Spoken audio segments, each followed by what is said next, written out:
तो बुलंदशहर से हमारे संवाददाता अशोक कुमार हमारे साथ लाइव बने हुए हैं, उनके पास चलेंगे और आगे के अपडेट्स भी उनसे हम लेंगे। तो अशोक, सबसे पहले तो हम आपसे ये जानना चाह रहे हैं, जिस तरीके से तमाम वो विपक्षी पार्टियां बताई जा रही है, जो 24 विपक्षी पार्टियां हैं, वो आज किसानों का समर्थन कर रही हैं, लेकिन कल तक ये विपक्षी पार्टियां कहां थी जब वाकई किसानों की इनकी जरूरत थी? बिल्कुल आपको बता दूं कि बुलंदशहर में आज किसानों का चक्का जाम है, भारत बंद है, तमाम पॉइंट बना दिए हैं,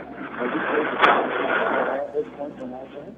सभी विपक्ष पार्टी भारत बंद का ऐलान करेंगे, चाहे समाजवादी पार्टी हो, आम आदमी पार्टी हो, बसपा पार्टी हो, तमाम इन पार्टियों ने किसानों के समर्थन में ऐलान किया है। वहीं कुछ पार्टियों को आज नेताओं को हिरासत में ले लिया गया। समाजवादी पार्टी के कार्यकर्ता जिलाध्यक्ष को हिरासत में ले लिया गया है, कांग्रेस पार्टी के जिलाध्यक्ष को हिरासत में, क्योंकि एलआईयू की इनपुट मिल रहे थे कि ये कुछ नेता बुलंदशहर का माहौल खराब कर सकते हैं, क्योंकि भारत बंद को लेकर पूरी तरीके से बुलंदशहर में सतर्कता बरती जा रही है। वहीं किसानों की बात की जाए, जो आज किसानों ने भारत बंद का ऐलान किया गया है, वहाँ भूट चौड़ाहे और काला आम को बिल्कुल जाम लगा दिया गया है और कोई भी बाहर निकलने के लिए जो भी कोई वाहन निकल कर आता है उसे बिल्कुल रोक दिया गया है।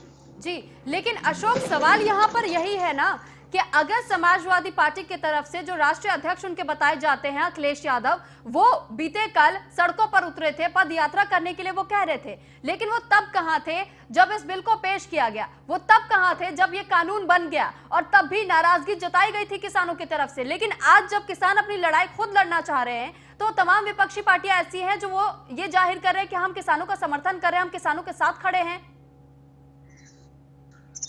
बिल्कुल आपको बता दूं जब किसानों का अत्याचार हुआ, चाहे समाजवादी पार्टी में हो, चाहे बसपा सरकार में हो, हाल ही में भाजपा सरकार है, उत्तर प्रदेश सरकार में, बिल्कुल किसान अपनी नाराजगी दर्शाता रहा है। किसान के जो नेता हैं, जो मंच तैयार किया है बुलंदशहर में की बात की जाए तो बुलंदशहर में जो मंच तैयार किया है, साफ साफ कहना है कि जो कांग्रेस के जो नेता, भारतीय किसान यूनियन के जो नेता है मांगेराम त्यागी का साफ साफ बयान आया है, उसमें साफ कह दिया कि जो राजनीतिक पार्टी है वो मंच पर नहीं बैठाई जाएंगी और ना उनको जगह दी जाएगी।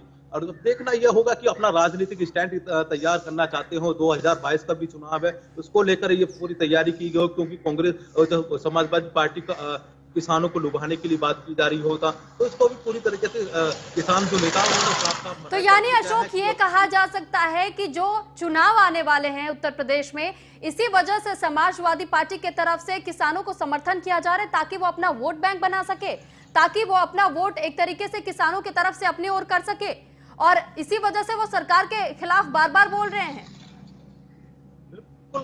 2022 का भी चुनाव है, उसको भी नजर रख रहे हैं कि विपक्ष पार्टी इसे पूरे मुद्दे को पूरा सहानुभूति लेना चाहती, क्योंकि किसान के जो किसान जो सड़क पर उतरा पड़ा है, सड़क अपनी मांगों को लेकर, एमएसपी मांगों को लेकर, आदत जो 3 बिल पारित हुए केंद्र सरकार ने, उन बिलों को लेकर अपने किसान चक्का जाम करा और अपनी मांगों को लेकर धरना प्रदर्शन करा। तो वही विपक्ष पार्टी इस पूरे सहानुभूति को लेना चाहती है, क्योंकि 2022 का जो चुनाव है वो नजदीक है। चुनाव को लेकर ही अपनी स्टैंड तैयार कर रही है, क्योंकि जो नेता हैं जो और किसानों को लुभाने के लिए काम कर रहे हैं, कि उनके समर्थन में आ रहे हैं, अपनी गिरफ्तारी कर रहे हैं, कहीं न कहीं 2022 का चुनाव को लेकर अपना वोट बैंक बनाने में लगी हुई हैं राजनीतिक पार्टियां।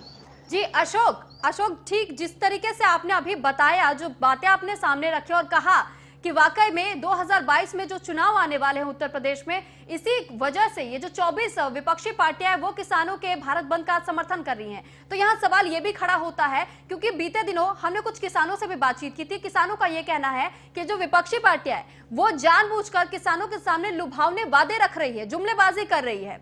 तो क्या इसे वाकई एक जुमले के तौर पर ही देखा जा सकता है कि आज वो किसानों के साथ खड़े नजर आ रहे हैं? अगर किसानों ने इन्हें वोट देकर जिता दिया तो दोबारा यही पीछे हट जाएंगे? बिल्कुल आपको बता